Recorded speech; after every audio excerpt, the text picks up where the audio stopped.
Hey everyone, I'm Joel Leschler, a producer from 2K Australia. Hi everyone, I'm James Lopez, producer at Gearbox Software. And we're here to show you a walkthrough of our E3 demo for Borderlands the Pre-Sequel. Hope you enjoy it. Alright, so we're actually going to be playing through as Wilhelm during this playthrough, and we're selecting his action skill now, which is his ability to spawn these two drones, Wolf and Saint. Wolf is an attacking drone, while Saint is more of a buffing regen drone. We're going to go down the Cyber Commando skill tree. This one's really cool because if fans remember Wilhelm from Borderlands 2, he was just a giant loader with a human head on top. But in this game, it's his origin story, and he starts out just as a man. But you have the ability by going down this skill tree to start turning him into that giant robot that he was in Borderlands 2. We're selecting the Power Fist skill here, and you'll see that they actually replaced his arm with this robotic one. This one's really cool because it'll deal extra melee damage, and you can actually attack enemies from further away. And if you look at the Shock Absorbers one, which replaces his leg with a robotic leg, this allows you to shoot and reload while you're sprinting, which can come in really handy. The Meteor Slam is also really useful because the butt stomp or ground pound or slam or whatever we're calling it today is really, really powerful in Borderlands the Pre-Sequel. When you're playing in low gravity, you're able to do this huge amount of damage when you slam down to the ground. And that's about all the skill points we can use right now, but we're pretty close to leveling up again. So when we do, we're going to show you the Vengeance Cannon, which is Wilhelm's capstone skill inside the Cyber Commando tree. Yeah. We have a look here, we actually just shot an air geyser, and when these are shot, they shoot out this oxygen which replenishes your Oz kit, but it also propels you up in the air. And the higher you get, the more damage you can do from your butt stomp. So if you hold that crouch button, you slam down on the ground, you deal this huge amount of damage to enemies on the ground. Yeah, geysers are a great way to do a slam immediately instead of having to kind of like prime yourself for it. You can hop on one of those and just immediately move off it and slam someone into oblivion if you want to. Here's another example of how the levels are drawn by low gravity in Borderlands the Pre-Sequel. You're able to do these massive leaps and bounds, and really you have a lot more freedom as a player. The scope of travel has increased so much. And we're able to use the air boost by venting some oxygen. You're actually able to go even further by propelling yourself forward or even higher. Yeah, and it's cool that we have these abilities. They obviously come with some cost on the oxygen meter, but we give plenty of ways for you to get that oxygen back. You know, we've got oxygen canisters that drop from when you kill enemies. We have the air geysers. We have other like cracks in the ground that air can come out of. They won't give you that jump, but they will give you back your oxygen. We also have oxygen generators. And even like certain Oz kits will allow you to create an oxygen bubble whenever you do a slam attack. Now these enemies that we're fighting at the moment, the Kragans, they're some of the moon beasts. They're essentially these moon rock monsters, but because this is Borderlands, they absorb elemental attributes as well, and these ones have absorbed cryo damage. We have a lot of liquid methane around this area of Elpis, and they've kind of inherited those abilities, and they're kind of doing cryo damage towards you. But you have the ability to kill them, but what's really interesting about these guys is when you kill them, they actually shatter into two smaller Kragans. Yeah, so you might start off one-on-one and feel like you've got a pretty even fight, but as they break into smaller groups and become more numerous, you might have a really big fight on your hand. Alright, why don't we try and show off Wolf and Saint here, Wilhelm? Alright, so Wilhelm just deployed Wolf and Saint. Those are his two drones. Wolf is going to go out and cause some trouble. Saint's going to stay fairly close by to replenish Wilhelm's shields as they ever drop. Now, our Wilhelm player is pretty pro, so you know, might need to get a little bit more challenging fight for him. You can see these beautiful ice particles. With the new cryo element that we brought into the game, you can freeze and shatter any enemy, and depending on which angle you attack these guys from, they're actually going to float off into low gravity in that direction. If you slam down an enemy while they're frozen, you're actually going to split them in half and watch their ice chunks float off.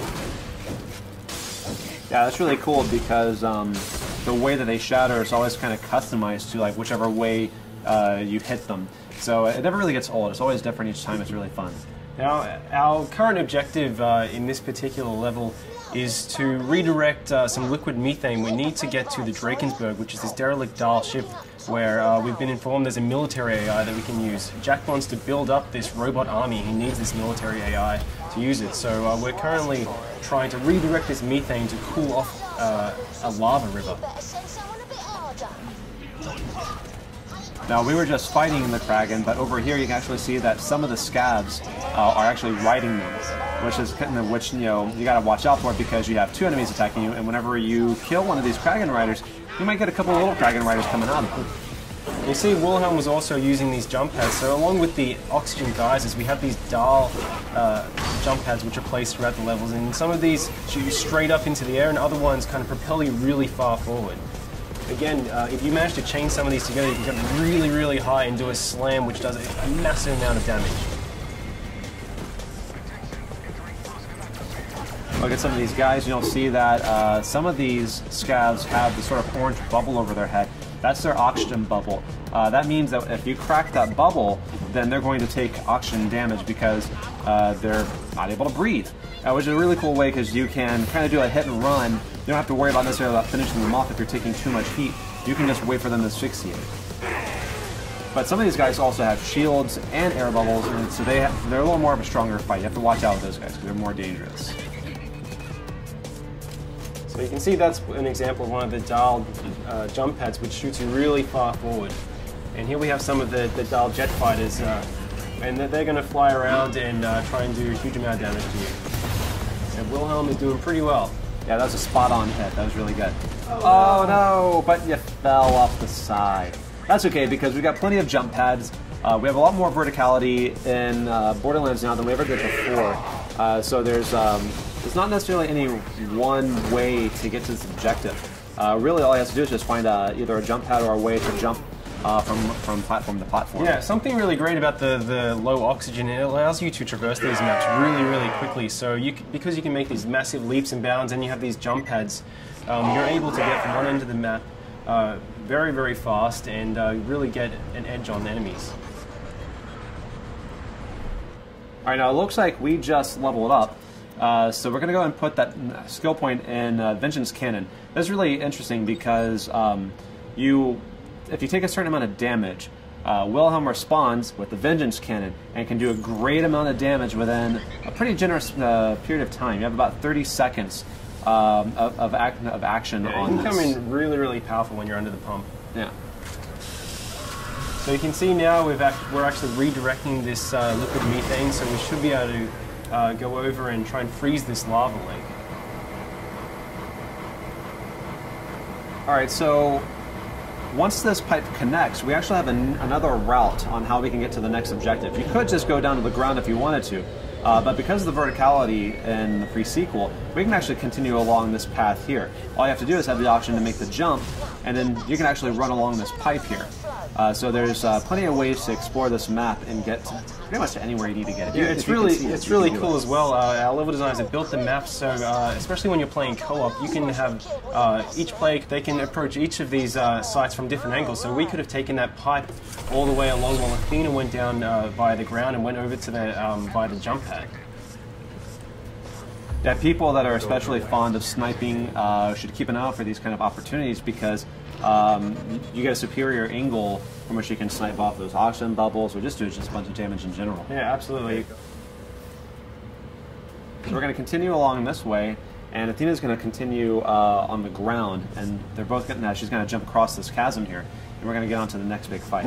Yeah, we should be able to ambush these guys by taking them from two different angles. Once Wilhelm, finds a way to jump over this. There we go. Alright, so in this area here, we've got some jetpack scavs. We also have some guys that are on foot. They actually see a scav that Athena just killed just flying off in the distance. And he'll go on like that for quite some time. Yeah, if he still has any life left in him, he's getting pretty beautiful. Oh, yeah. Awesome. Oh, no! Athena's down. Hey, Wilhelm, why don't you go ahead and revive her using the oxygen? Yeah. So you kind of have these cool tactical decisions. You can revive your downed players faster with oxygen than if you just do it the normal way. But that obviously comes at a cost. But sometimes it's really good to get them in the fight faster. Beautiful. You can see we have these jetpack scabs, so all of the enemies on Elpis can take advantage of the low gravity just as much as you can. So if you're getting protection behind cover, they can actually jump over and stomp on you and invalidate your cover just like you can them. We really wanted this gravity system to go throughout every single feature in the game. Did a pretty awesome butt stomp there. Yeah, that was solid.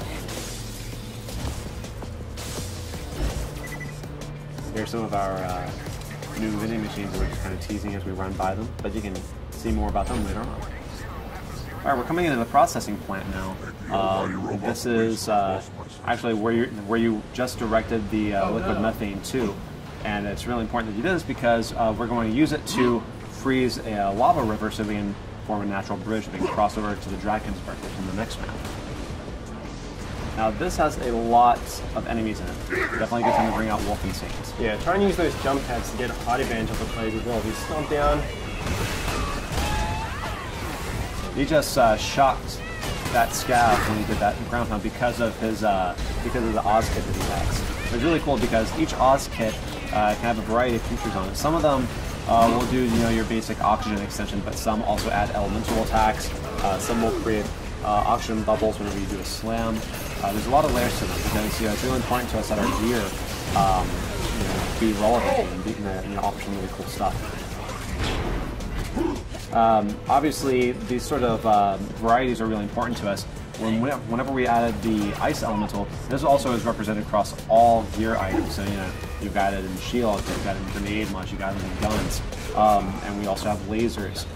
Lasers support all the elementals, so we've added even more bazillions of gear. Yeah, you can see right here we have an ice laser. So we're able to shoot this beam, this kind of freeze ray, and then we can do a butt stomp and hopefully shatter this guy. Getting close. Nearly. Uh-oh. Remember, the higher you get, the more damage you're going to do. So, very close. Can you just take out kill? Yeah. That's okay, though. It's always next time. So it looks like we cleared out the enemies here. Let's try and get that methane onto the lava river. Sir, I've got my best people working. It is Borderlands though, so you always have to loot. That's right. Let's take all of them over. Who the hell is Ninja. that? That is the 10-year-old boy we hired to help us. You're fired, John. You can see the Drakensberg out there in the distance, so that's our objective. We want to get to this crashed Dahl ship to get this military AI. Once we get that military AI, Jack can put into the loaders, which up until this point have been useless. They're just construction bots, basically. But once we put the AI in them, we'll be able to weaponize the loaders and reclaim Helios, which is the moonshot facility. I need you to dump the methane from the reservoirs into the lava. We'll create our own path by cooling it off. This is gonna be ace. The lake should be safe now. Let's get to the Drakensberg so you success. can find that Let's make our way over to the Drakensberg. Lads, looks like we're going to have guests over. The kind the bosun wants dead as quickly as possible. Of course, will Borderlands be without a bunch of big baddies to have to fight? Yep, they just get bigger and bigger.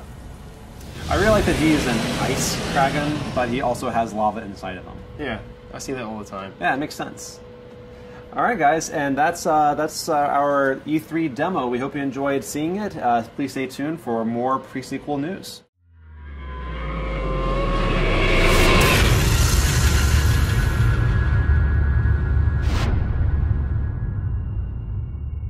You coming?